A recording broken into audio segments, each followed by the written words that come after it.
Hi, I'm Dale Pearce and I'm delighted to be sponsoring today's 4-day week webinar.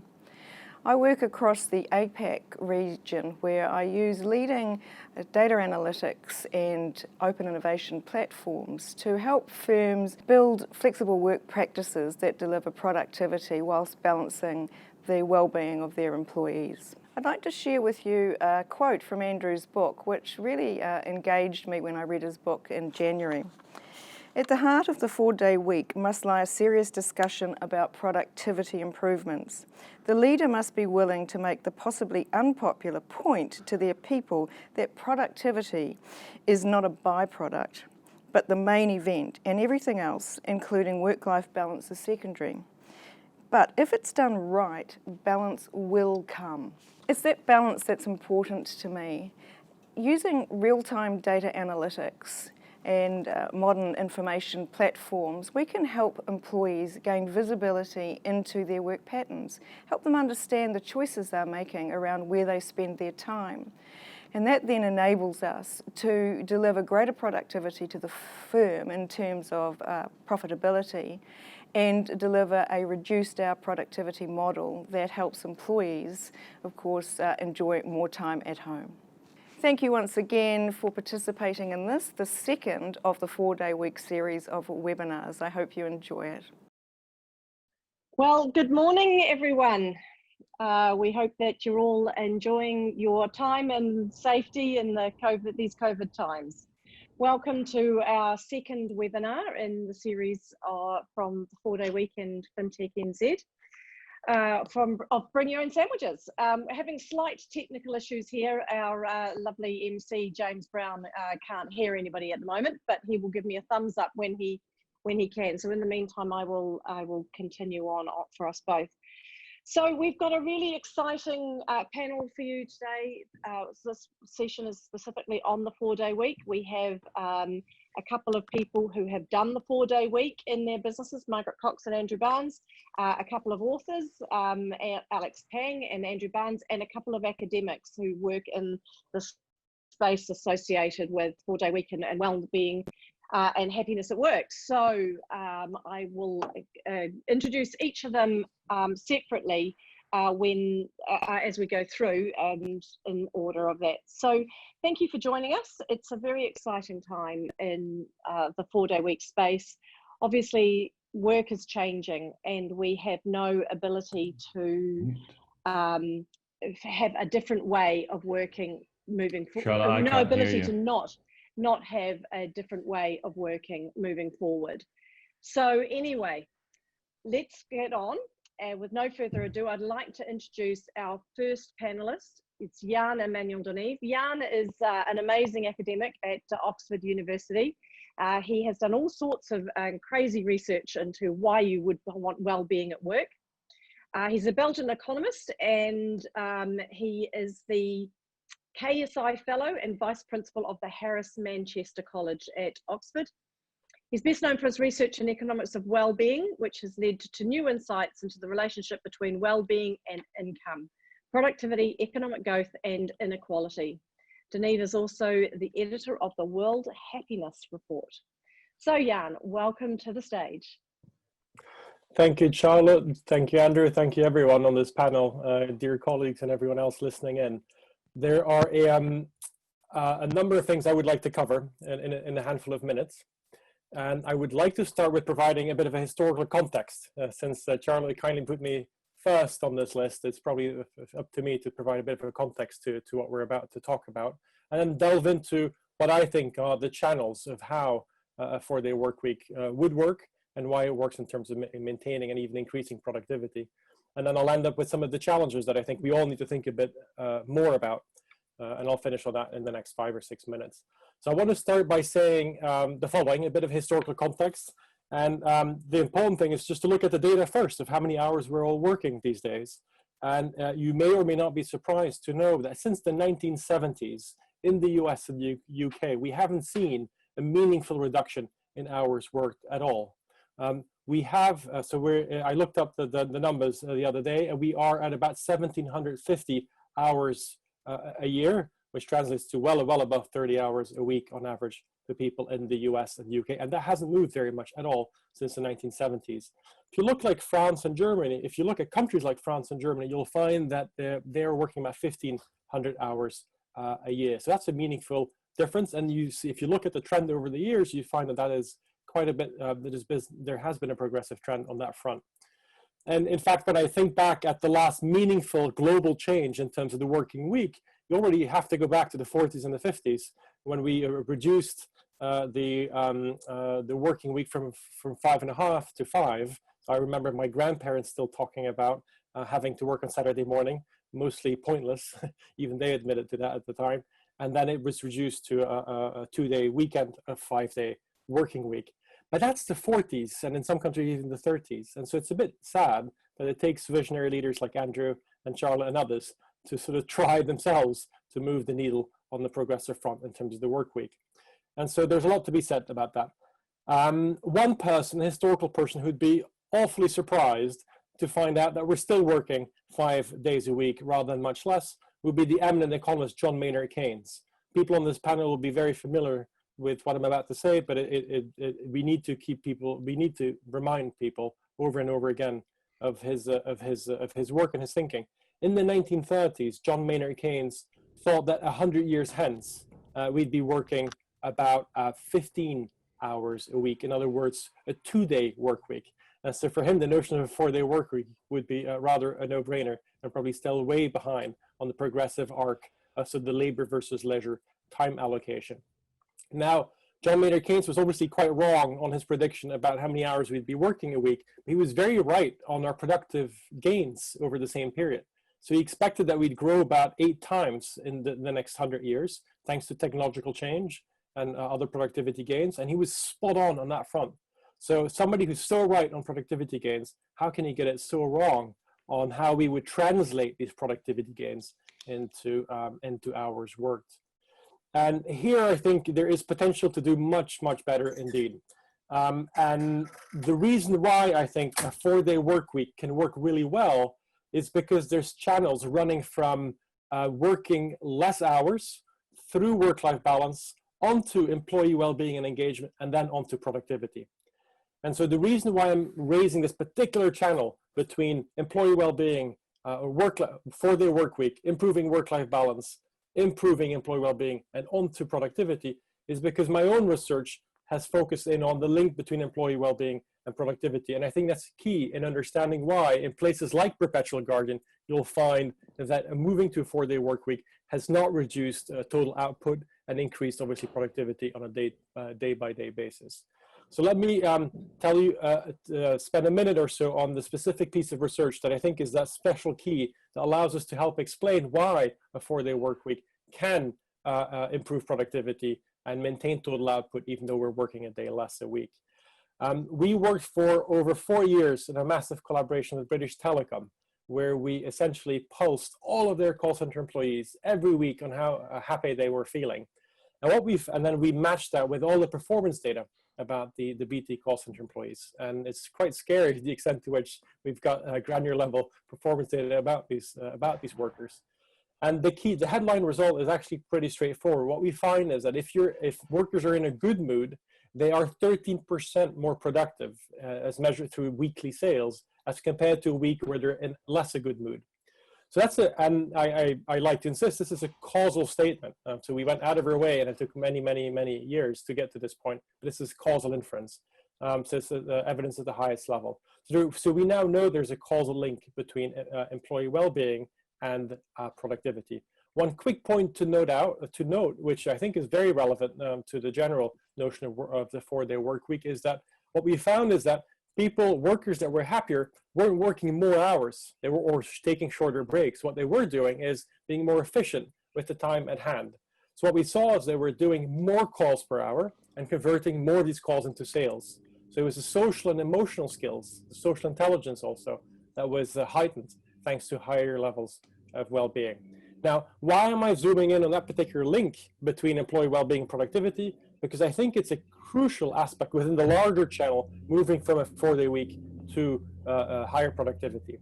And that's, as we've noticed, as our colleagues in New Zealand have shown, in the pre-post trial of Perpetual Guardians experiment is that I think that what, for me, the main takeaway was the big jump in appreciation of work-life balance. So I think if my memory doesn't fail me, prior to the experiment at Perpetual Guardian, it was just below 50% of satisfaction with work-life balance. Post the introduction, it went up to well above 70% in terms of appreciation of work-life balance. And I'm looking at that particular statistic as a key metric in that channel of explaining how and why we can actually maintain total output, increase productivity, even though we're working a day less. So that's critical to me. Now, that's just one channel, that channel between 4-day working week, work-life balance, onto employee engagement and productivity. There's two other channels that I really want to mention for firm performance. Going to a 4-day work week makes you a more attractive employer. So you'll have more talent that you'll be attracting, and as a result, a bigger talent pool. On the other side of the life course of an employee is obviously turnover. And so what we find is that people with higher well-being, and mainly thanks to a 4-day work week, they are staying much longer in the job. And that is an underestimated positive impact on companies' bottom line that should not be underestimated at all. So there's a number of ways in which the 4-day work week will improve employee well-being, and that will then drive productivity. Now, I'm the one who's linking 4-day work week to employee well-being and productivity, but there's also other side benefits that I think my colleagues on this panel will talk about, including, of course, that working less hours obviously means less of a commute, spending more time with other people, less traffic, and we know how bad traffic congestion is for pollution. We know how bad commuting is for well-being. In fact, every minute gained, if you want, is the equivalent of $1 gain in terms of psychological value. And we have some data to back that up. So that's really rather important. I want to make, if you bear with me for another minute or two, maybe, I want to move towards a conclusion around how I think the future of work is looking and how important the 4-day work week is for thinking about the future of work. Would you believe that last year, 30% of the global population noted that they were experiencing anxiety and stress, so a whole host of negative emotions that you wouldn't want to be associated with. And that the same statistic from the Gallup World Poll on anxiety and stress stood at 24%, so that's a whole host less 10 years ago. So the world's population has become much more anxious and worried about their lives. No, and remember, this was against an improving backdrop and well before COVID-19. So this is, economic growth is doing well and people are getting more anxious. And my theory is that this is partially driven about expectations about the future of work. People are not excited about what's ahead of them. Most people do stand to lose from the future of work and will not gain from the productivity gains of technological change and automation and the like. And so what are governments, what are senior leaders tend to focus in on to try and help people and hopefully make it work for the vast majority of people? They are not the most exciting type of projects. They'll talk about massive reskilling programs. I overheard people saying at Davos, or they talk about promoting flexible working and gig economy type jobs, which may work well for businesses, but it doesn't work well for the well-being of employees. They talk about universal basic income, which may be a good idea. It isn't very exciting because ultimately it is some kind of handout and does not allow for the agency that work allows. And then in the Middle East, they talk about migrant labor to try and improve matters for the future of work. What all of these current sort of proposals to deal with issues with the future of work have in common is that they're not particularly exciting for people and not something to look forward to. And so hence why I think it's so important, both bottom up and top down, for policymakers and business leaders to really look at the 4-day work week as an exciting proposal to look forward to rather than the anxiety that we currently see in the statistics, even in good times. It's because people anticipate bad times around the corner. I want to finish on what I think are 3 challenges that all of us, the experts in the room, the practitioners, and especially everybody listening in, need to discuss and think about. And the first one is, and I'll be very, very brief, the first one is, can you help us, Ashley and myself, the academics, help us raising the level of evidence from correlational to causal evidence? What I think we need is blue chip companies doing randomized controlled trials, testing this and showing the strong evidence that we find in places like Perpetual Guardian and smaller scale trials and pre and post type of exercises. So I think there's a real case to be made, and we're in conversation with a number of large organizations, but I think the time is right to do something much bigger and take the evidence to the next level. The second challenge is that I'm often thinking about, I'm not quite sure, so I would love our panel to discuss this at some point if we can, is the relative importance of sort of top-down versus bottom-up initiatives with regards to 4-day work week. So Charlotte and Andrew are what I call a bottom-up approach. Visionary leaders trialing it themselves, taking the risk of doing it no matter what, and finding out it works well. The top-down approaches, Jacinda Ardern and other policy leaders, perhaps coordinating policy around a move to a 4-day work week as a whole for society at large. So that relative importance of what would be the best possible way of getting this done, and what are the pros and cons either way.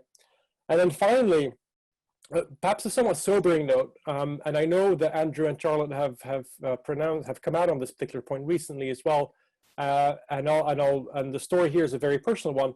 I was part of senior leadership, senior management teams that I am part of. I overheard somebody saying, great, we should look into the 4-day work week for our staff.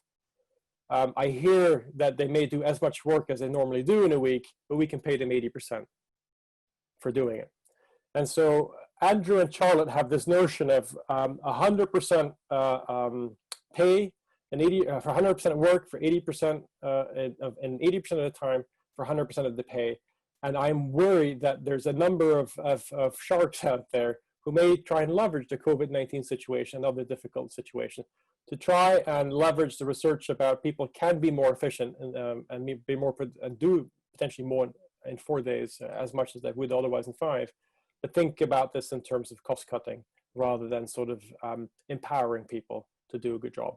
So that I'll leave this out there. I hope that this can be addressed at some point in the discussion later. Thank you very much. Yeah, and very good points, and apologies to everyone for the technical issues that I was having earlier on. It's obviously not great when you're meant to be the technical guru in New Zealand. But you mentioned the mindset of people.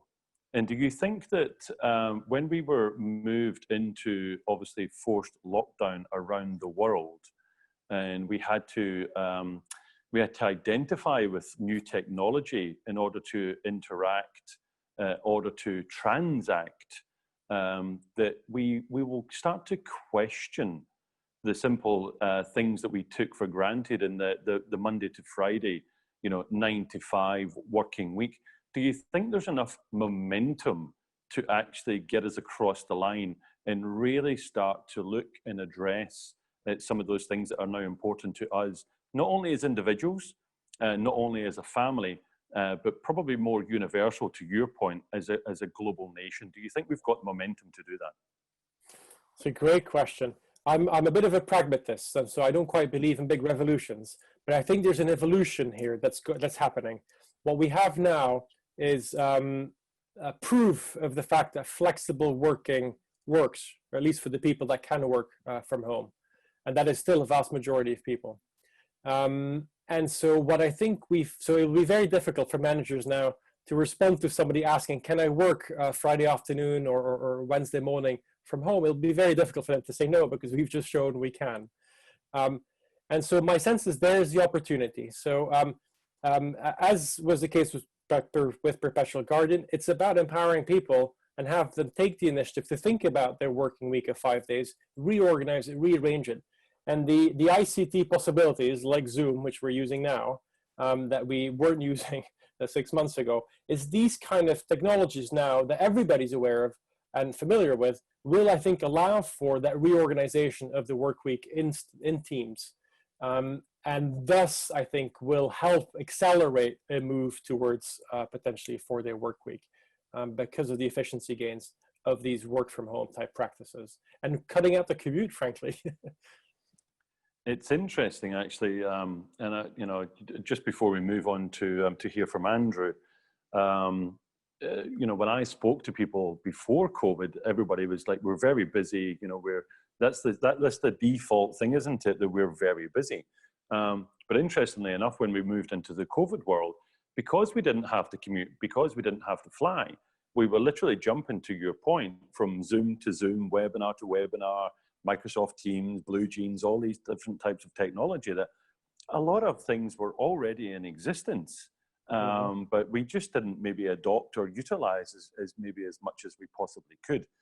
So I absolutely agree that I think the transition into the digital world, the virtual world, and also then the rethinking and the reshaping of the way that we do work is shifting, I think, towards the better. So thank you for your insights, and it's really great to have you, obviously, as part of the conversation, and really do appreciate you taking the time out of your busy schedule. But I'd like to obviously invite Andrew now to say a few words, and then we'll move through the rest of the schedule. Well, thank you, James.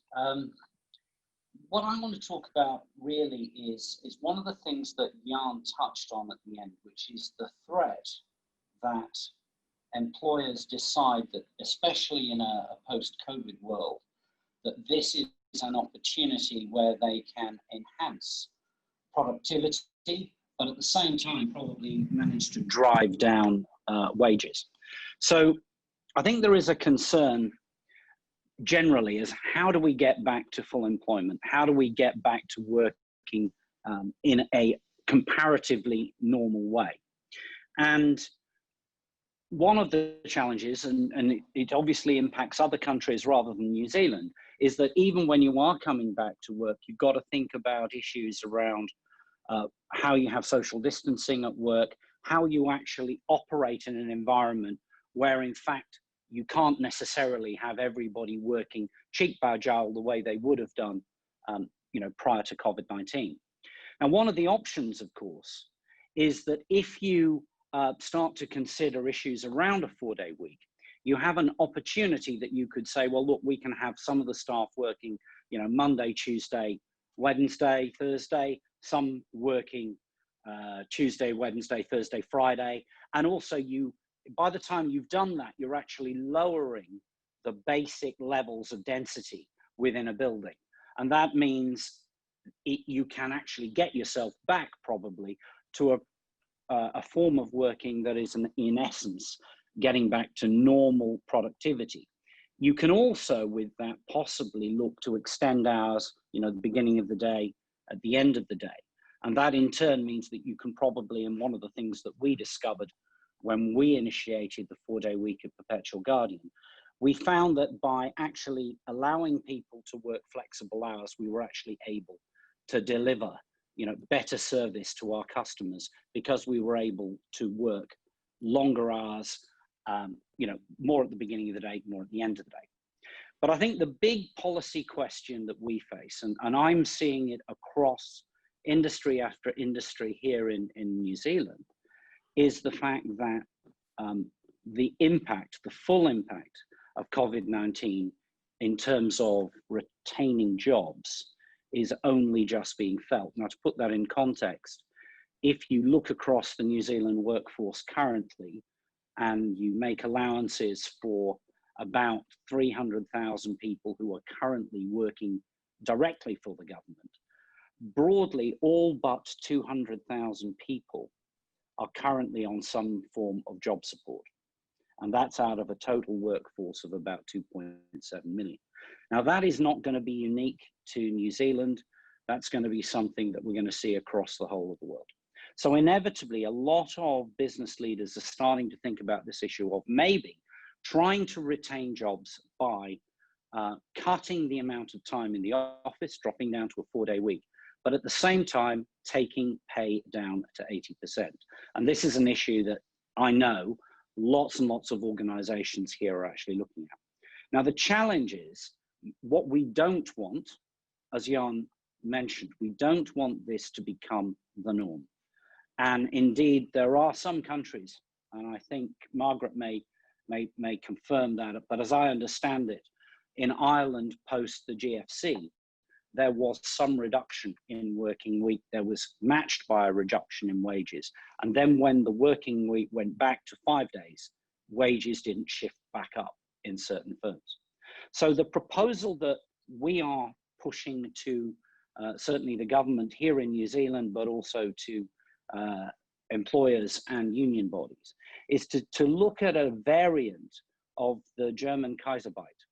Kurzarbeit was a version of the government providing certain support to businesses during the GFC. And in essence, what it was that the government stepped in on the 5th day and provided a range of support, about 60 to 67% of wages, for employees who were being dropped back to a 4-day week with 4 days of pay. Now, our proposal is that actually that some form of that is adopted, but businesses take a view that says, look, we are accepting the fact that we may have to do this in order to preserve jobs in the short term, but we're going to make a firm binding commitment that within a period, and that could be 6 months, it could be 12 months, depending on the circumstance, that we will get back to full levels of pay. But part of what we're doing here is that we are saying that we will, in the intervening period, be looking to sort out the productivity issues that underpin the 4-day week. In other words, if we haven't done the trial work that those of us who have moved to 4-day week have done prior to initiating it, we will do that as part of this project. The view being to get productivity up to the 5-day productivity. Now, once we have achieved full 5-day productivity, and on the basis that the economic conditions are such that the business is now, back to normal, at that point, we'll have salaries back at the 5-day, but we will retain the 4-day week. Now, I think this is a pattern that, frankly, company after company is going to have to start to think about. And I also think, again, using Jan's example of top down, this is where governments can step in with models like the Kurzarbeit to then say, what we're going to do is we are going to help fund retraining. Now, again, country after country is talking about increasing funding for apprenticeships. They're talking about increased funding for training. Now, that's fine. But the problem is if you have an industry that has actually ceased to exist, and again, I will use New Zealand as a case in point, with completely frozen borders, international tourism into the country has ceased to exist. There is a whole industry that basically, for the time being, is in hibernation. It's no good actually upskilling and retraining a workforce in tourism, for tourism, if in fact there is no tourism.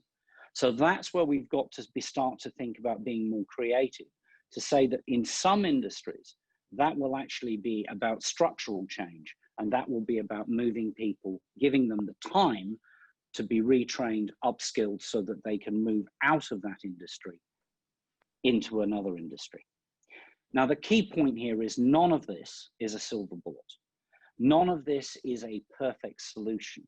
But I think that the 4-day week, as part of a strategy being used by companies and governments, can be something that can assist the recovery, can assist the repositioning of the workforce.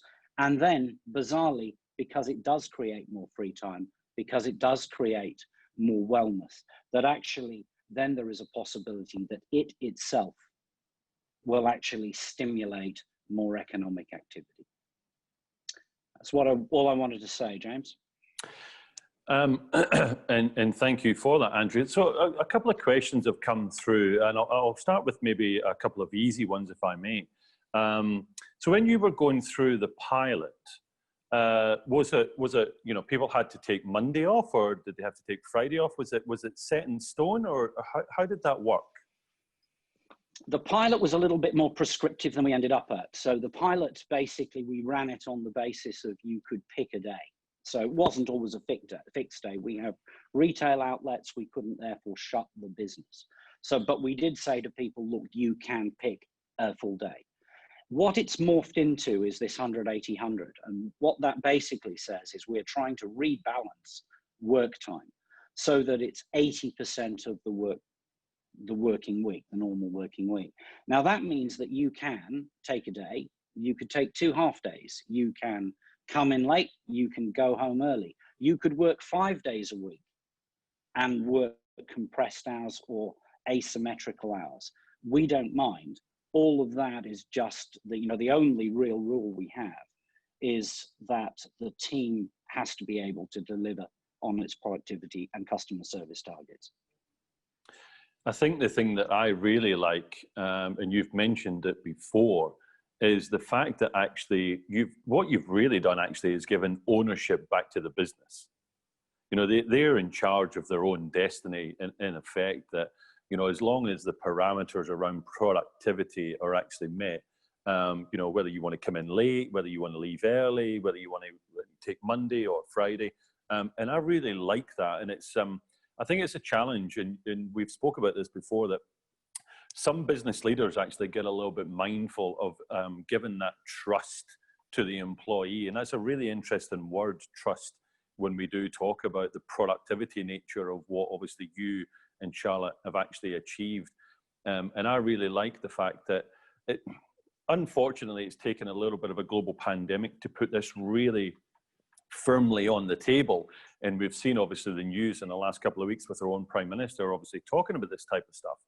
But the simple fact is that we need to challenge the norm. You know, this old traditional way of doing the Monday to Friday, the 9 to 5, the inputs are monitored and not the output. And I think what you've done is you've brought it to everybody's attention that the simple fact is that there is just a better way to do it.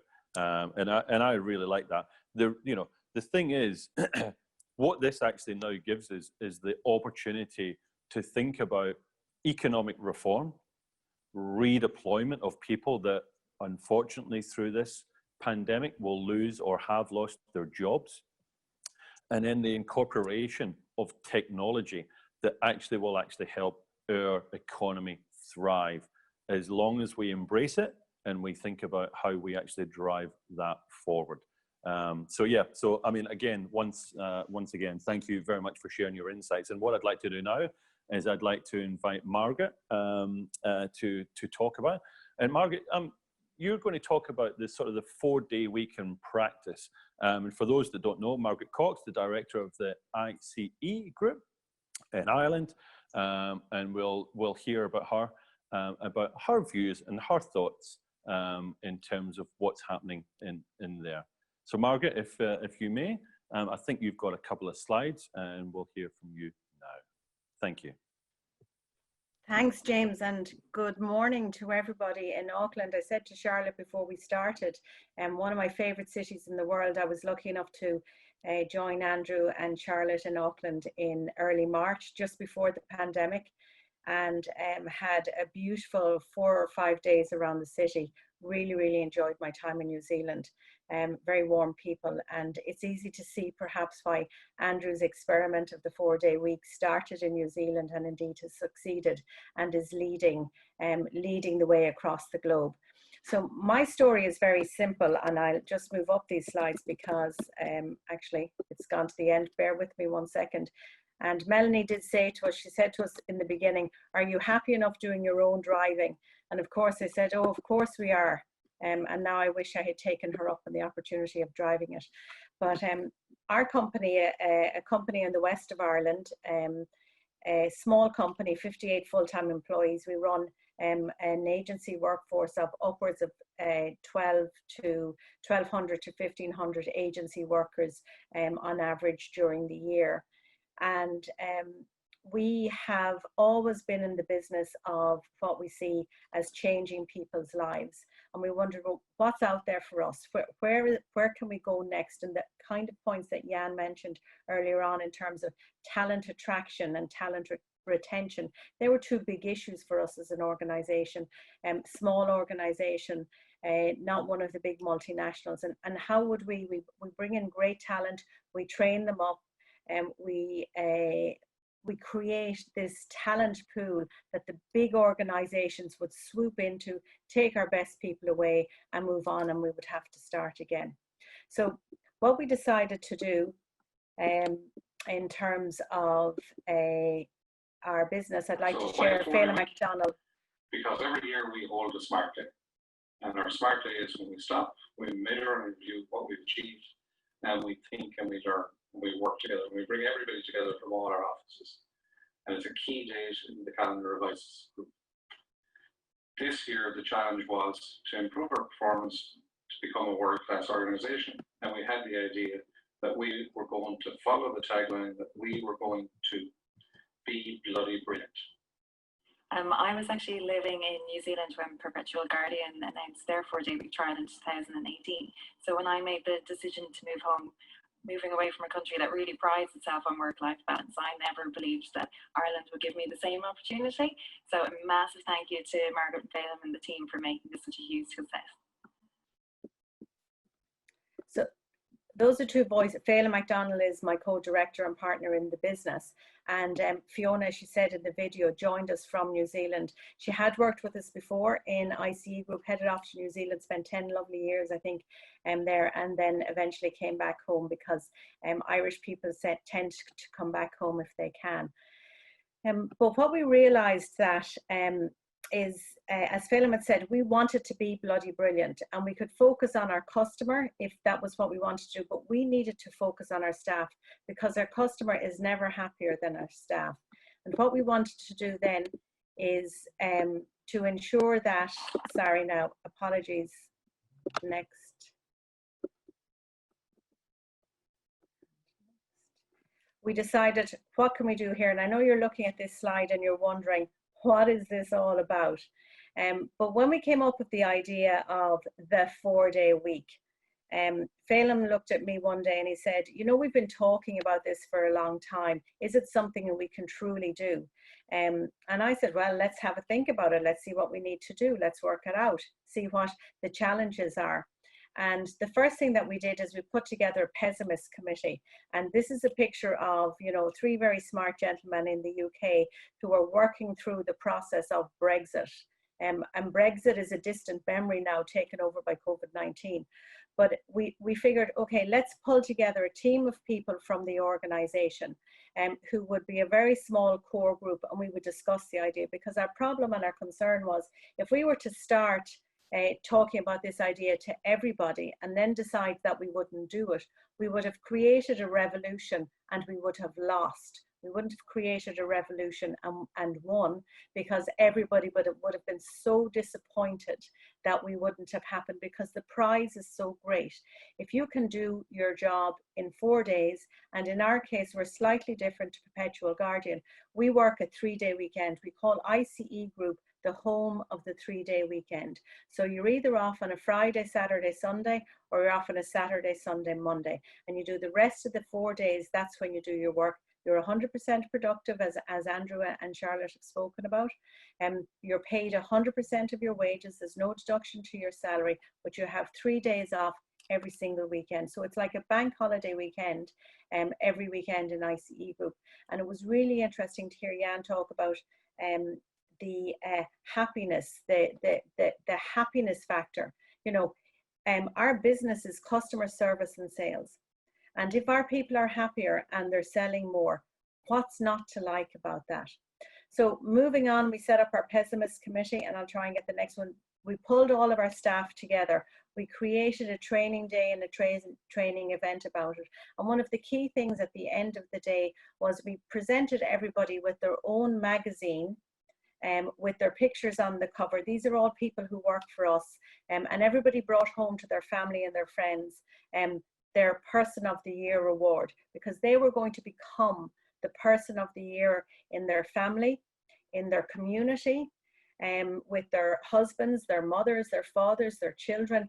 Everybody was going to benefit from this initiative, and they were going to become clear winners and clear People of the Year. So we shared that idea with them. The next thing that we needed to focus on was, if I move on to the next slide, how we were going to describe it. And we could have done things very flatly. We could have just talked about your Friday off or your Monday off. We needed to get through a couple of key notions, because again, we're in customer service. We have to deliver to our clients. So while we can transfer things on a Thursday to the team taking over on a Friday, or leave it on a Friday ready for the people coming in on a Monday, we needed to make sure that the commitment of 100% customer satisfaction, which is what we're about in ICE Group, was going to be delivered upon. So we don't talk about it as your day off. We call our Friday or our Monday our Genius Day. And we set up a clever calendar so that everybody could see and plan for their genius days throughout the year. But the one thing that we asked as a, as a give back, if you like, is it is your genius day, but there may be occasions when we have to reach out to you on that genius day and we have to check something with you. We don't want to do it. We'll record the number of times that we do have to do it, and we'll try to put things in place in order to be sure that it would actually change in the future. So that brought a little bit of excitement. Everybody loves talking about their genius days. You come back in on a Tuesday and the chat starts happening. Well, what did you do at the weekend? Because we have now 2 bank holiday weekends to talk about in terms of the people who are off from Friday or the people who are off on Monday. So it was another very exciting part that we thought was important in terms of the initiation and the implementation. Then the next thing was this concept of the 3-day weekend, and again, what that meant for companies or for people, and what they did was, some people went back to college. Some people played more golf. That was generally the men, I have to say. They got more golf time. The ladies got more time to sort of take care of household management chores and have more free time than at the weekend to spend on fun things for themselves, or if they had families, fun things to do with the families. Saturday wasn't the stay at home, do the shopping, do the washing, do the housework, clean the house from top to bottom.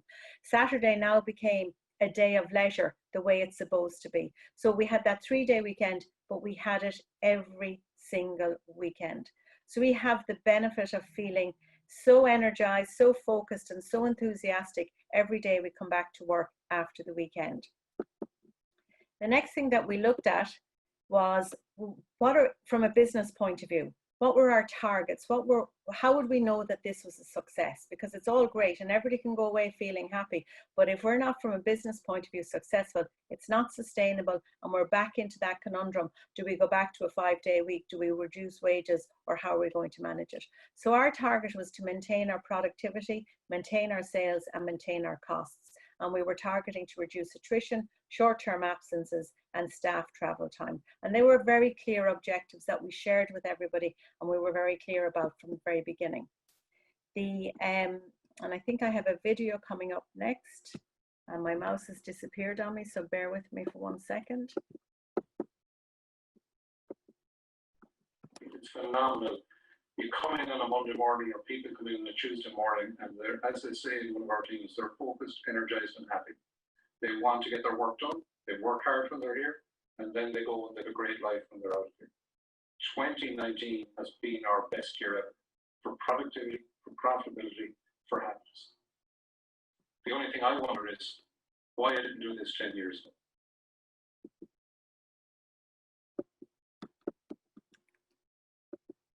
And Andrew and Charlotte both know Phelan very well. And in fact, the whole office wonders why he didn't do it 10 years ago too, because it would have been an awful lot of a lot of energy in our office, and we would certainly have enjoyed it. So let's just look at, what did actually happen. So our wellness scores, and you can see them there. We moved from a 25% score to a 32% score in we are more relaxed. We feel more cheerful. If you look at the bottom score on the right-hand side of the screen, from 60% to 84%. We are more confident, from 45% to 64%. We feel really good about ourselves, 48% to 76%. We have more energy to spare, 14% to 39%. And we are feeling closer to other people, 54% to 68%. So that deals with the wellness side of the house. And then the next thing that we actually looked at, well, what does it mean from a business point of view? 27% increase in productivity, 20% decrease in staff travel time, 0 unplanned attrition, 3 days short-term absences in a 6-month period, 12% decrease in cost, and the final incredible celebration, a 30% increase in sales. So for us in ICE Group, it's been a remarkable journey. We started it with our trial on the 1st of July in 2019. We came in with a commitment to adopt it formally from the 1st of January in 2020. COVID hit. We've been looking at it, holding very firmly on to the idea that we can, even through a pandemic, we can hold on to that 4-day week. We've managed it. And we believe that the kind of engagement that you saw on the previous slide, the kind of results that you're seeing on this particular slide here, is what's allowed us to move through this pandemic as a business and to come out the other side, not just surviving, but ready to start to grow again. So back to you, James. That's, I suppose, my thesis for this evening. Thank you. Thanks, Margaret. And if anybody's on the call and still thinking why you would do this, after hearing that, I'm still bemused, if I'm honest. A fantastic sort of summary, really, I suppose, of the way that the business has actually gone about this. And obviously the fact that you mentioned clearly, you know, why didn't we do this 10 years ago? And I think it's just one of those things, isn't it, that we have a way of doing, and we do generate productivity, we do generate output, but sometimes we work too much sometimes in the business and not on the business. And we don't necessarily take time to think about ourselves, our family, and then our community, which obviously is the wider conversation. And some of the notes I just wrote down there in terms of like the attrition and the employee engagement and the wellness and the happiness of people when you give them the opportunity to take a little bit of ownership and control back. One of the questions, though, Margaret, that's come through, and Charlotte would probably be able to, and Andrew, I'm sure as well, would be able to talk to this, is when you were thinking about this, and obviously you were talking about Mondays and Wednesdays or Fridays or whatever the day may be, in certain countries around the world, bank holidays tend to fall on particular days. How did you manage, or how did you address that if people were actually taking a particular day off that fell on a bank holiday? How did you manage that, overcome that? It'd be interesting for the people on the call to just understand that a little bit more, if it is possible. Sure, James. And you know, this was the pessimist committee. Thanks be to God for them, because they started to come back with all these reasons why it wouldn't work. And the very first reason they came up with was, what will we do on a bank holiday? And it was like, would you ever shut up? You know, you're getting a chance to have a bank holiday every weekend. What are you really worried about? And then we sat down to think about it, and we realized genuine concern. So what are we going to do about it? So in the week of a bank holiday, and in general, there are 9 bank holidays in Ireland, and 7 of them fall on a Monday. I think there's only 2 floating, there's 3 floating days, St. Patrick's Day and St. Stephen's Day and Christmas Day. So the other 6 are fixed, and they're fixed on Mondays. So in those weeks of the 6 days, everybody works 4 days that week, and we all take the bank holiday on the Monday. And that settled it. And another interesting thing that we did was, and this is really important, because managing the training and development as part of your performance management and part of your employee development, that was very difficult, because now you were taking training days away from a 4-day week, which is busy. I mean, let's not fool ourselves that it's not a very productive and focused week. So what we did is we've also ring-fenced 6 of our Genius days in a week, and said that those days will be allocated to training and development. It may be a company meeting, the Smart Day that Phelim talked about, which is an annual training day that we hold. It's a company-wide initiative, or other training and development that people may have to do during the work week. So if you're doing some training and development in a week, and we use your Genius Day, then you may have to work in that week between training and the office. You may have to be available for 5 days. But again, the engagement and the commitment was there from the employee's point of view. And I think from our position, so Margaret has the whole day off, which is, you know, so therefore it's a lot more regular as to what might happen. With us, of course, our days are throughout the week, and people, we work a reduced hours work model rather than a particularly one day off. But don't forget, this is a conversation about productivity and about, you know, making sure you are achieving your objectives each week and each month. And so generally it becomes very sorting by the staff. And I said to one of our staff members about this recently, and you know, sort of because they have quite a complex way that runs within their team. And I said, isn't that just a nightmare to try and understand what's happening and who's doing what? He goes, well, it was a little bit more, you know, a little bit of an issue at the beginning, but otherwise he says, it just doesn't come up anymore. We're clear about why we're here. We know what we have to do to be productive, and we just get on with it. And that's the pact between your staff and you. They're there for a productive, you know, productive result. You're paying them for it. Doesn't really, the time's irrelevant now. And I think also, Charlotte, as well, that I think one of the things I really liked is the communication between yourself and Andrew actually throughout the business. And you know, regardless of, you know, the role or the seniority, people really understood the position and the role they actually played in maintaining the business or creating more productivity within the business as well. So they feel empowered. And then once you introduced, obviously, this as a concept, I think they felt more empowered. And I think that's something that we do need to bear in mind, that good communication throughout the business and the business layers becomes very, very important as we discuss, obviously, the communication is key. and with your clients too. And with your clients too. Correct, because obviously, you know, you're changing your business model, which they sometimes will obviously need to adapt to that as well. Yeah, thank you, Margaret. Great insights, and lots of people talking about your accent on the call as well. So thank you for that.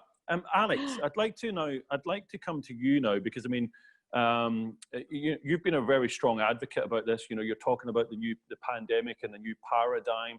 You've written books about this and the shorter working week, improving productivity and profitability and the combination between both. But really, really interesting to sort of hear your views about, as we move into, I suppose, what I now call the sort of the new normal, the normal 2.0. Where do you see this? Where do you see this conversation going? And do you think that the global pandemic has forced the conversation?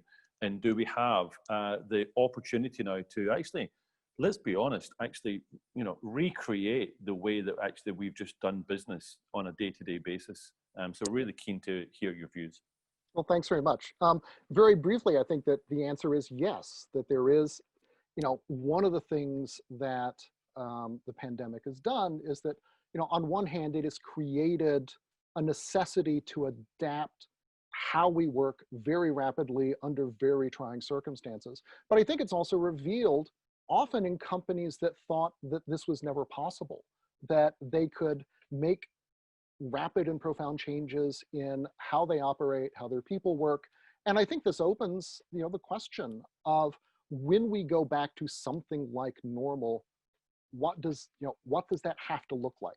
And it doesn't have to look like sort of just, you know, a replay of the past. I actually had some slides, but given the way that the conversation has gone, I'm going to go in a slightly different direction and sort of do some remarks that speak more directly to the things that people are interested in. And I want to start by picking up on a remark of Jan's about John Maynard Keynes and also Bertrand Russell's essays from about 90 years ago, predicting that we'd be working 15 to 20 hours a week. And, you know, usually when people talk about that, the next sentence is, what went wrong? Or, you know, weren't they stupid for thinking of this? But actually, when you dive into Russell's essay in Praise of Idleness, there's a line at the end that jumps out at me, which goes, modern methods of production have given us the possibility of ease and security for all, but we have chosen instead to have overwork for some and starvation for the others. And this seems to me a really good description of the world of work as it exists today, you know, with its class of professionals and knowledge workers whose passion and high salaries drive them to overwork, and a growing class of precariously employed workers, many of whom we now, have decided to rename essential workers. But Russell was actually, Russell actually was right on both counts, in that, information technologies and mobile devices, and most recently robotics and artificial intelligence, have dramatically increased our productivity and given us the possibility of that ease and security for all. But a combination of, toxic culture and outmoded thinking and poor management and bad economic incentives have buried these gains under a world that creates overwork for some and starvation for the rest. So in other words, the 4-day week is actually already here. It's just kind of covered up. And what I talk about in my new book, Shorter, is how companies all over the world in often fast-moving and highly competitive industries like software and design and e-commerce and financial services figure out how to strip away those layers of sort of unproductive practice and thinking without cutting salaries, without sacrificing productivity or profitability, or alienating customers and clients. And the way that they go about doing a lot of this is actually sort of fairly straightforward. But they make this jump because, because usually they're trying to solve very immediate business problems. You might think of sort of the pandemic and this crisis as a time when you wouldn't want to try something new. But most companies that move to 4-day weeks are exactly in the position of having to respond to some really big challenge. They have to recruit or retain great people, or they're having huge retention problems, which is an industry-wide issue in software and restaurants. They also have leaders who are often themselves struggling with work-life balance.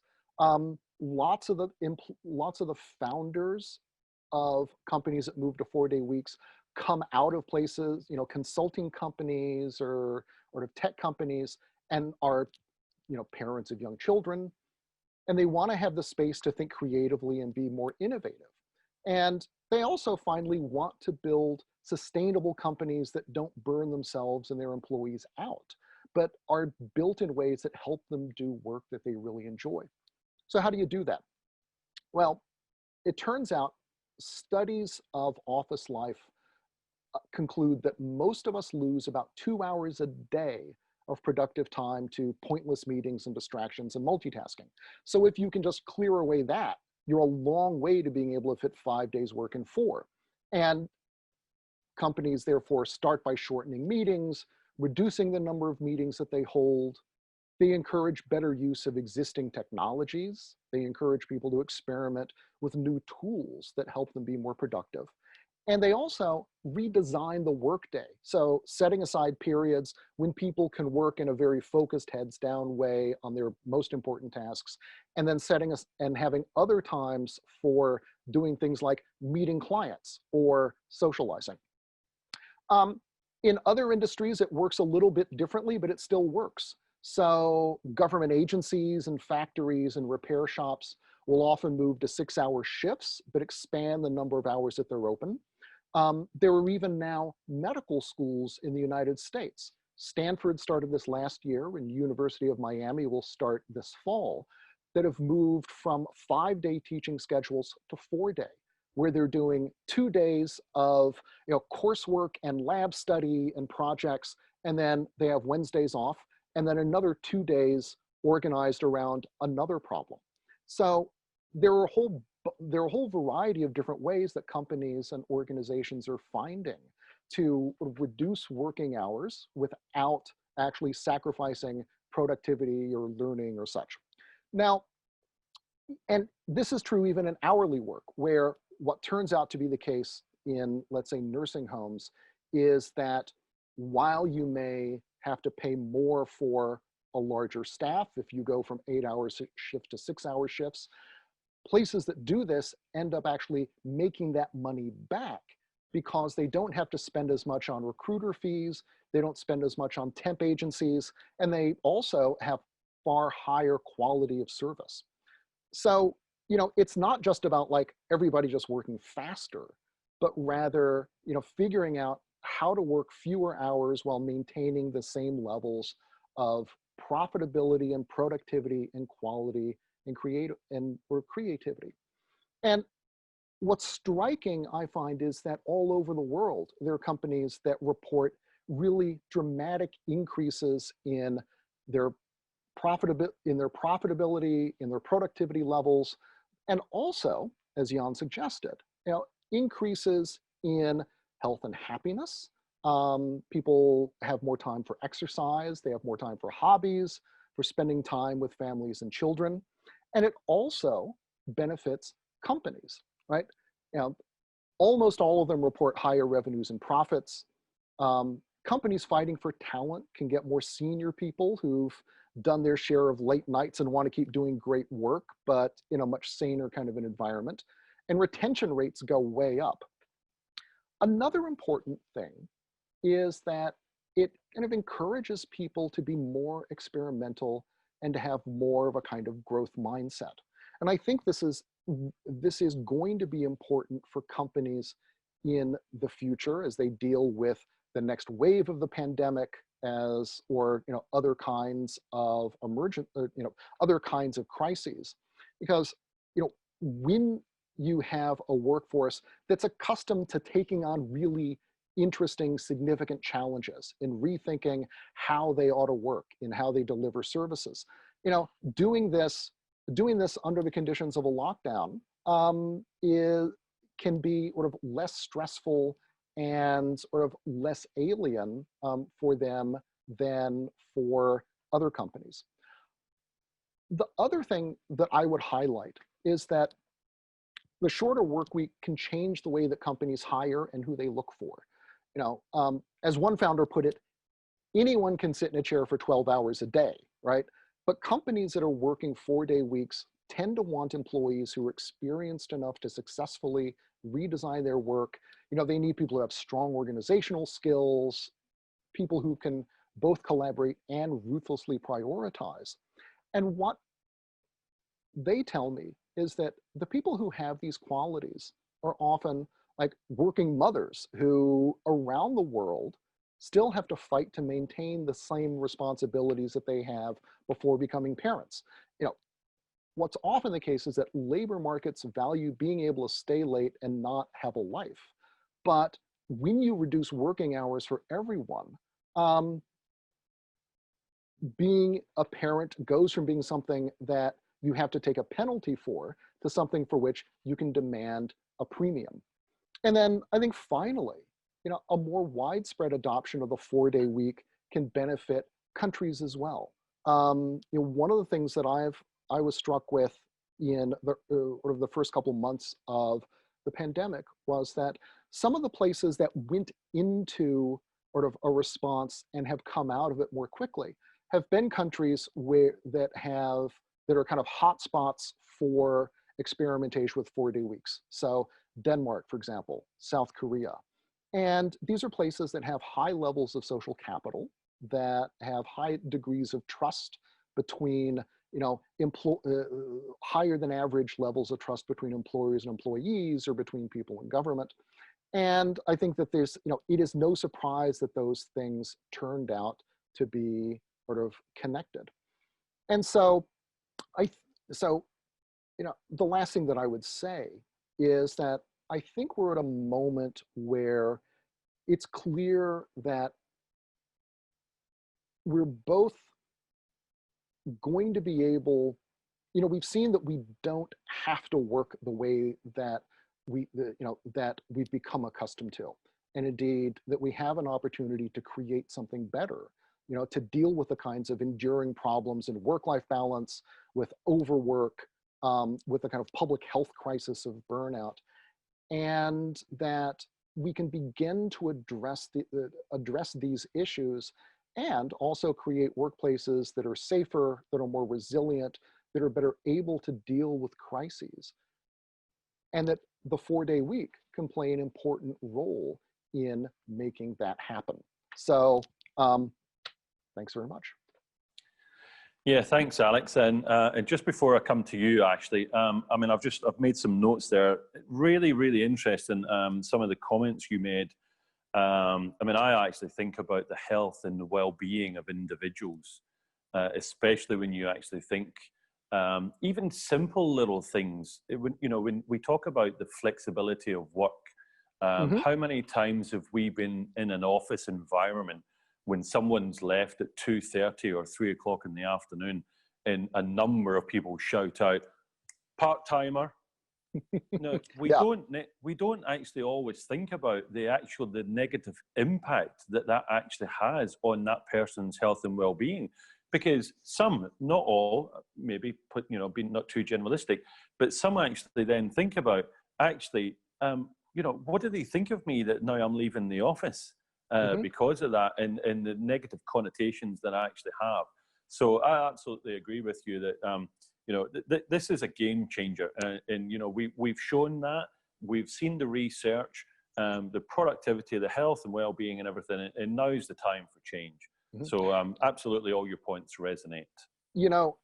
Sociologists talk about the flexibility stigma, which is basically exactly what you're talking about, combined with challenges to people's careers, slower promotion, etc. If you go to flexible work or work from home in places like law firms or consulting companies where kind of performative overwork is really the thing. And I think one of the dramatic things that happens when you move to a 4-day week is that there is no stigma attached to working fewer hours, because first of all, everybody is doing it, obviously, but second, everybody has to work together in order to make it succeed, right? I can't go home on, your ability to go home Thursday afternoon depends on my ability to get my work done, which depends in turn on both of us kind of sharing a set of social norms and an attitude towards time and attention and focus that lets us get this stuff done. So, instead of flexible work kind of pitting employees against each other, I think one of the great things that the 4-day week does is foster and build collaboration among groups, among teams, and between capital and labor. Yeah, absolutely, totally agree. And I think it's that collaborative effort that creates the output, which is what we're talking about. Right. Thank you, Alex. So what I'd like to do now is I'd like to invite Ashley. Ashley is the assistant professor at Harvard Business School. Negotiation, organization, market units, motivation, incentives, all of the some of the key strategic initiatives that Ashley is very adept at talking about. So actually, I'd love to hear your thoughts on some of this stuff and the relationship, I suppose, between what we've talked about to some extent, time, money, and happiness. Welcome, Ashley. Yeah, thank you so much. And I do really resonate on this point that Alex was making around norms. I'll kind of just say that I'm a social psychologist by training, and most of my research focuses on the interrelationships between time, money, and happiness, and in particular, the way that people shape their own narratives and value time and value money, and looking at the downstream impacts of this value that people place on time versus money on subjective well-being. I've also just wrote a book on this topic called Time Smart, How to Reclaim Your Time and Live a Happier Life. So I've been thinking a lot about these same issues that all of us on the phone today have been thinking about. And what really resonates, so I'll share some of my insights about a time-first mindset, the downstream implications for this time-first mindset on subjective well-being. And then I want to share a little bit about some research I've been doing at a top management firm, looking at conversations around how to optimize going forward. So I think a lot of this conversation has been focused on the positives of workplace flexibility, but I think there's also is a strong need for more research on setting clear norms and discussions around what that flexibility is going to look like.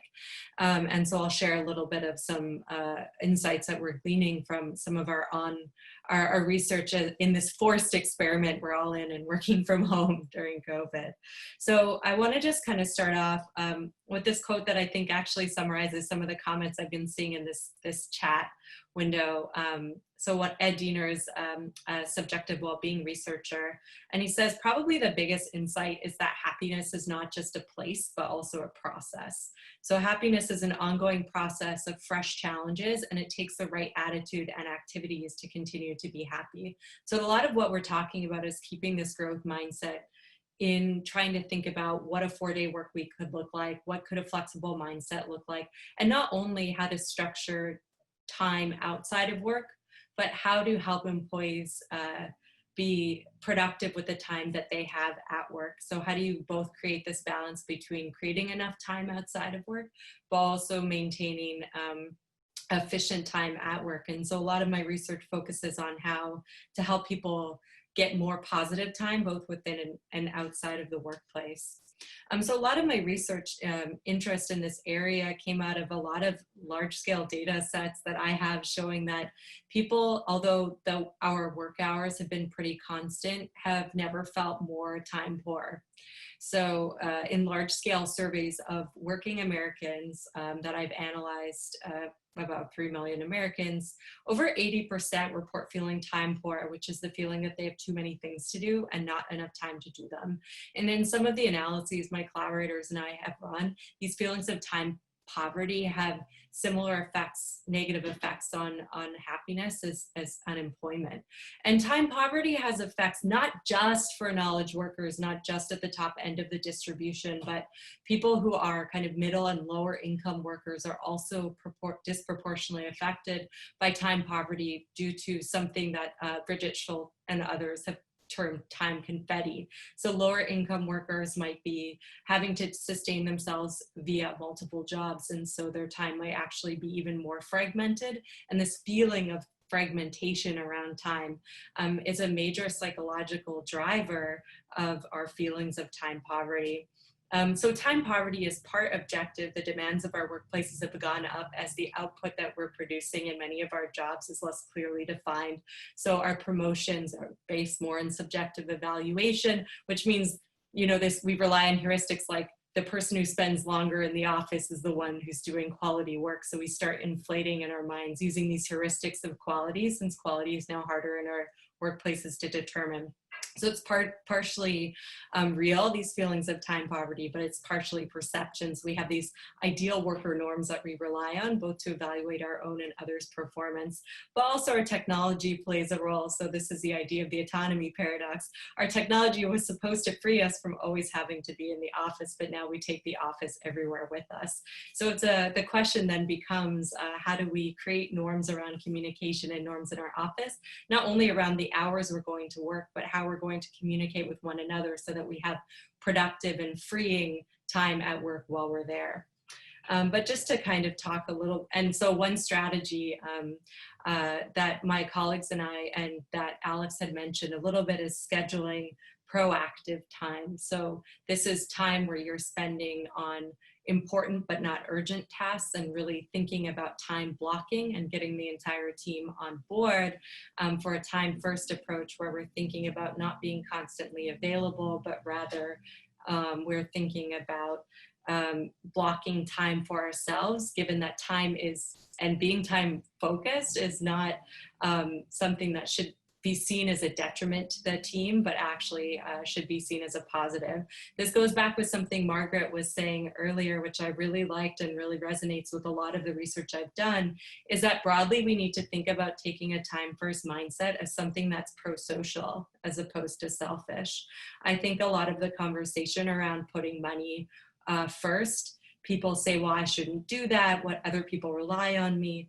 And really what I find over and over again in my surveys is that people who say they value time more than money, that they want to put time first in their lives, both personal and at work, not only are happier and are not only more efficient with the time that they spend working, but this actually frees them up to spend more time volunteering on an average week and more time interacting both with their close friends and family, but also with weak ties in their social environment. So this idea and this rhetoric around time or time flexibility being a nice to have versus a have to have, we spent a lot of the conversation talking about this, but I think we also need to see that being time focused is something that's pro-social as opposed to self-focused. And this is one thing I've seen in a lot of my case studies, where the rhetoric around time needs to change, can actually be something. If we all have more time, we're not only able to be more creative, but we're actually able to help others and to drive forward the mission of our companies. I think another interesting point that has come up in conversation is that I've shown in my own data that this time first mindset also does predict career satisfaction. And I've also noted in recent surveys that we should all be thinking about this as an opportunity. This forced experiment has caused us to change our norms and habits around the way we work and the way that we think about time versus money. I've seen in large scale survey data with college students that people more than ever are thinking about time and purpose. So if there was ever a moment to start having a time flexibility or implementing a 4-day work week, now is a perfect opportunity. People's habits are disrupted, so you can frame this as a fresh start, a new opportunity to try something different.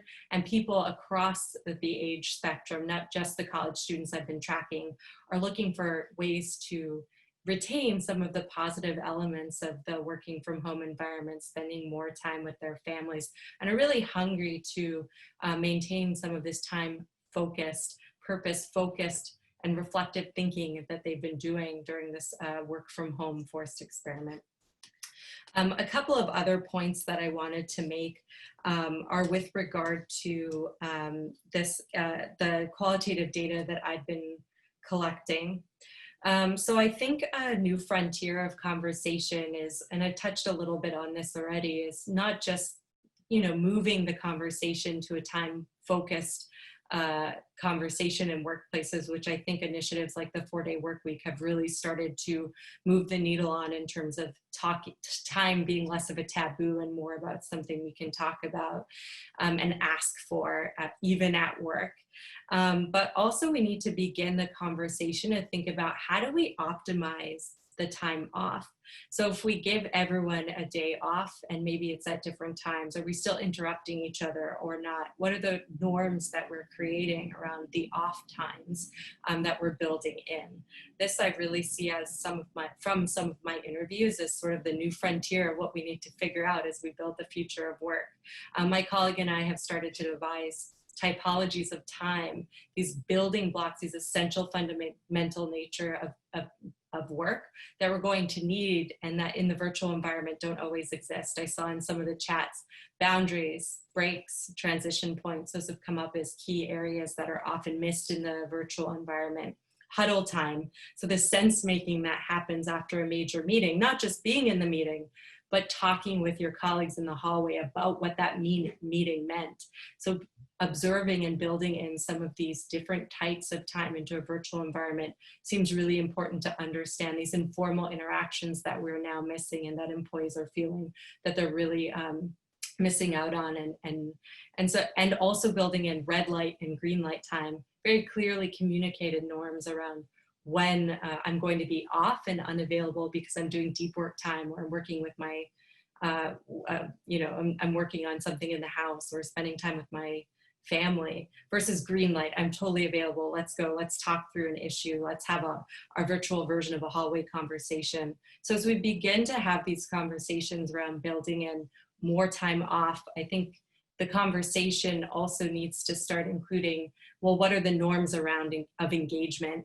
What does that time off look like, so that we can help employees not only have additional time off, but fully maximize it, fully enjoy it, and reap the rewards of it. So those are just a few of the insights that I've been sort of seeing in my deep qualitative research that I've been doing over the last few weeks, is really now is an optimal moment in time to harness this forced experiment and translate it into new norms going forward. I think there's never been a better time for time to be at the forefront of all of our minds.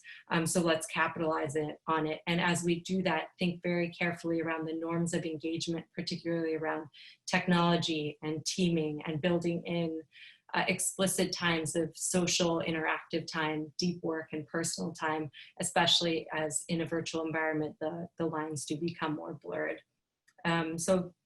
That's all that I wanted to kind of mention in response a lot to the conversation, but I'm very curious to hear the questions that arise for you, James, and I think this is a really important conversation to be having in this moment right now. Yeah, and I mean, and thank you for that, Ashley. And I mean, obviously, that's a real deep sort of piece of research and quantitative conversation you've been having with numerous people. I think the interesting thing for me is it's although we were technically forced into lockdown and therefore we had to do social and physical distancing, but wasn't it beautiful when you were walking around your own neighborhood to hear the birds in the trees, to see kids playing in the street, to see neighbors talking over the fence? The connectivity piece has been really, really interesting.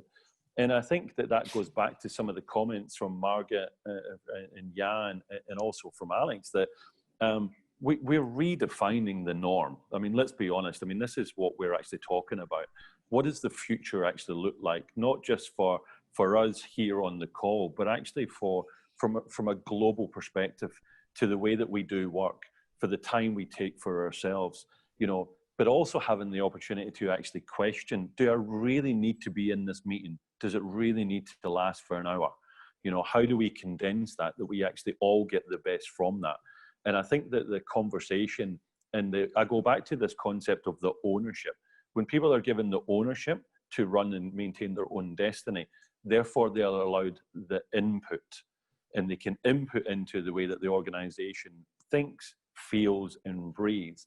And I really do believe that actually, that you know, here in New Zealand at least, but also around the world, that if we can adopt part of this, all of it would be amazing. But if we can get on the journey, then the outcome on the end of this is just absolutely amazing. And Charlotte and Andrew have obviously identified that. So what I'll do now is I'll open it up obviously for a panel discussion, and please feel free to jump in, but I'll try and direct some of the questions that we've had, and thank you for those that have asked them. Charlotte, one of the things, one of the themes that's come through is that people are a little bit, or part of the question is, does this work in my industry? You know, is this just, does this only work here, or can it work for everybody? I mean, what would you say to that? It's working in pretty much every industry around the world, and Alex would be testament to this. There is probably not an industry that you can name that isn't doing it. The question just becomes, how flexible are you in your mind as to how you're going to make this work?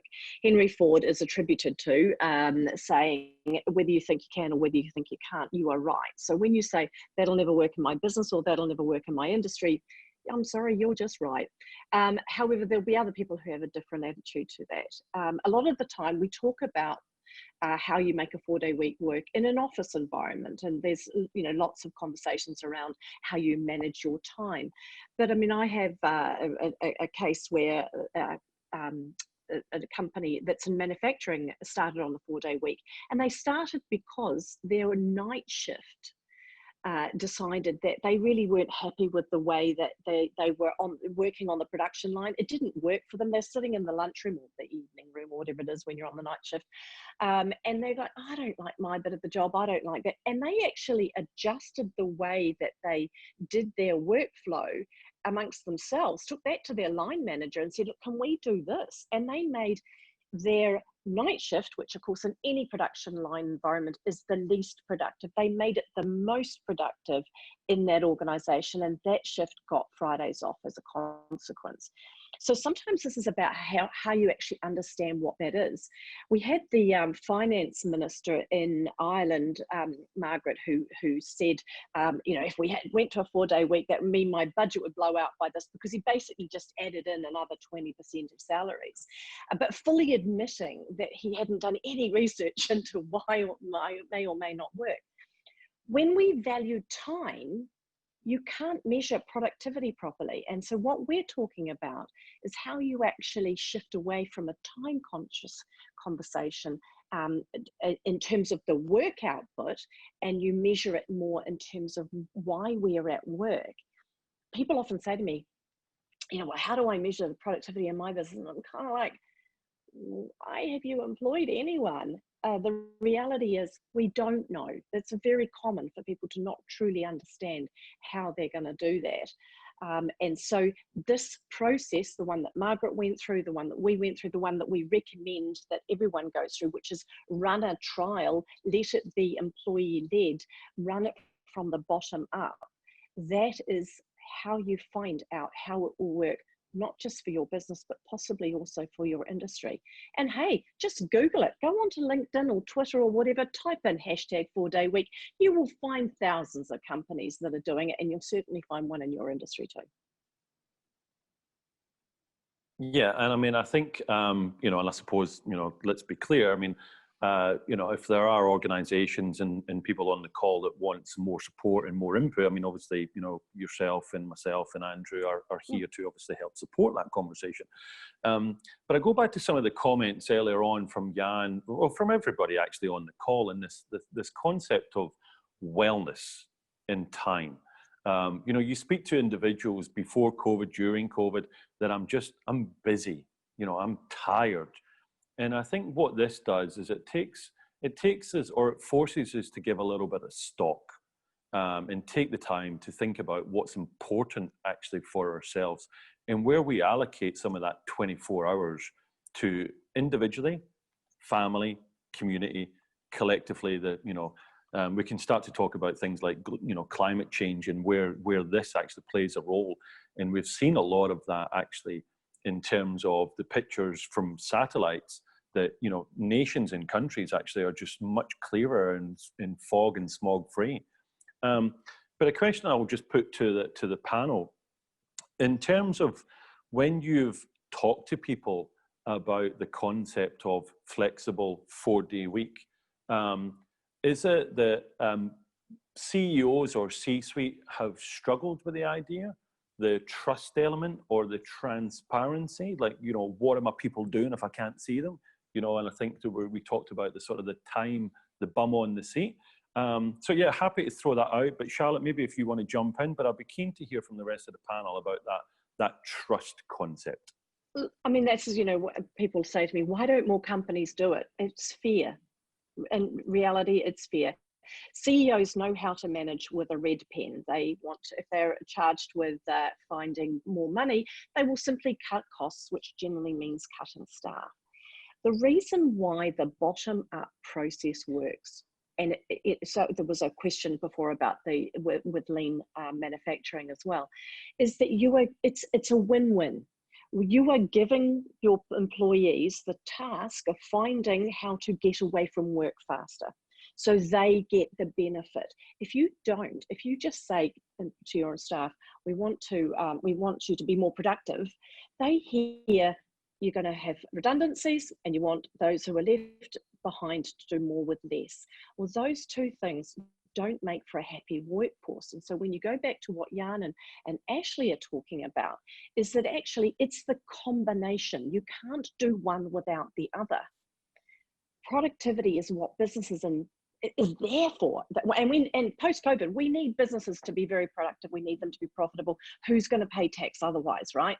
We need more tax dollars to build us through this. We need success. We need success in our economies. We just need that. So business needs to focus in on that, and their employees need to work out how they're going to continue to have a great life too. And it's not one or the other. And if you're working for a boss that thinks that it's just all about them, find another boss. Employees need to start taking responsibility for this and using and voting with their feet. Now, obviously, post-COVID, we're going to have a little bit of there's going to be a bit of a balance of power thing going. There will be more unemployment and you won't have those same sort of choices. But start working on that. That's really important, that we actually look for the hashtag new now. We can't go back to yesterday. Yeah. Can I jump in? Okay. Yeah. And for, you know, two quick comments. I mean, number one, one company founder told me that he has to trust his people because he didn't know how to do everyone's job well enough to tell them how to do it in 4 days, right? It was essential that they figure it out for themselves. The second thing I think is that, you know, the kinds of things that, you know, sort of that Ashley is talking about with red time and green time and sort of the construction of these social norms is actually really challenging thing to do. And I think that we often come to think of sort of time in an office as a competitive thing, right? Sort of and our, part of our status and our productivity depends upon being able to get time kind of away from others. And the very often explicit social contract that exists in companies that trial 4-day weeks, which is that if you can figure out how to be more productive, you get to keep the time savings. It offers a wonderfully clear incentive, very fast feedback about what works and what doesn't, and helps allay the kinds of concerns that Charlotte identified about, well, we're going to help people, we're going to extract more productivity out of people, but when it comes time to like giving back, that's something we'll talk about doing later. It doesn't work successfully if you try and set it up that way. In fact, you're setting yourself up to fail if you do that. And a lot of people sort of say, well, how do we make it work? There's a chap called Adam Hart who works for Nikki Beaumont, who is on this call. And he is quoted as saying that actually, how was he going to make it work? He looked at how all the returning mothers made it work. So let's look at that. I think it is really interesting if we look at the timing now. I mean, in any of our countries, whether you're in New Zealand, if you've been in the UK, if you've been in Ireland, in Europe, we had governments that suddenly who would be slow dinosaurs, almost becoming jaguars. They were changing around. They were doing things with speed, introducing solutions to problems within 2 to 3 days, talking to their advisors and taking action. And it was the same in businesses that never considered flexible working from home, allowing people to sort of check in once or twice a day, having children on a Zoom call. Who ever heard of that? Who ever heard of you sitting with your dog on your lap when you're at a business meeting? All those things were never possible or considered acceptable pre-COVID. Now we've had such a seismic shift in the world in terms of government, business, and even ourselves in our own areas, our own values, that this is a great opportunity to sort of to build on that change. And I can't remember exactly who said it, might have been yourself, James, but this, which just drives me nuts, particularly the mom who works her butt off until 5 o'clock in the evening and then says, guys, I gotta go, I'll catch up with you tomorrow, because she's got to go home and pick the child up from the creche because the creche doesn't wait. And the people in the chat in the office behind us, on another half day. Now she's been there till 5 o'clock, but that change, we can build on that change now. The change that's happened because of COVID, and this is a huge opportunity for us. We've trusted our employees and our colleagues to work at home where we couldn't see them. The remote working has been effective. So let's not lose that trust, but let's build on it in order to drive the initiatives such as the 4-day week and to deal with this word trust, which in all honesty, if you can't, like Charlotte said earlier, if you're not measuring productivity in your business, if you don't know what your outputs need to be, well, actually, you really shouldn't be in business because you're setting yourself up to fail. So, stop wasting your time thinking a 4-day week is going to save you, because it's not. Yeah, and I'm just conscious of time, and just before I hand back to Charlotte to close what has been an absolute wonderful session. And Margaret, I think you're absolutely spot on, and I didn't want to necessarily call out business leaders around the world, but the simple fact is that now is the time to take stock. And we've mentioned this word around momentum, we've mentioned the word around trust, but the simple fact is that we've got to determine what's actually important, from an individualistic perspective, but also from an economic and a business perspective.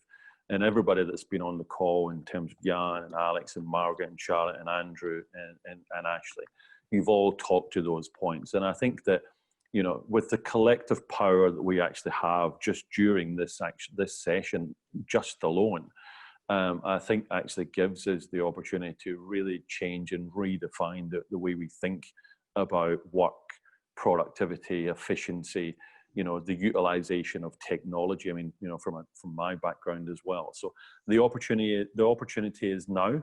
I would encourage everybody to embrace it, but I will also resonate some of those comments about, introduce it as a leadership concept, absolutely. But the ownership of it is the people within the business to come up with the solution. And therefore you empower your people to actually deliver. And then just watch the health, the well-being, the productivity, all the other things that we've spoken about on this call thrive. And that's what we want for our business, individuals, our nation, without getting too big a point. But thank you very much. Apologies for the sort of the issues earlier on, but we managed to get through that. And Charlotte, I'd love to hand back to you just to close out the session. Thank you. Sorry, now please, people, don't leave the webinar just yet. Sorry, we are running a little over time. I want to thank our panelists, particularly for being here, and I absolutely want to thank all the attendees for being in here. We could talk about this all day. That's patently clear. There's a ton of questions that haven't been answered in the Q&A. We in our process with the webinars, we put out a video. It'll be available on Tuesday next week, and with it will be all of the questions that were asked, and we will make sure that we get answers to all of those questions for you.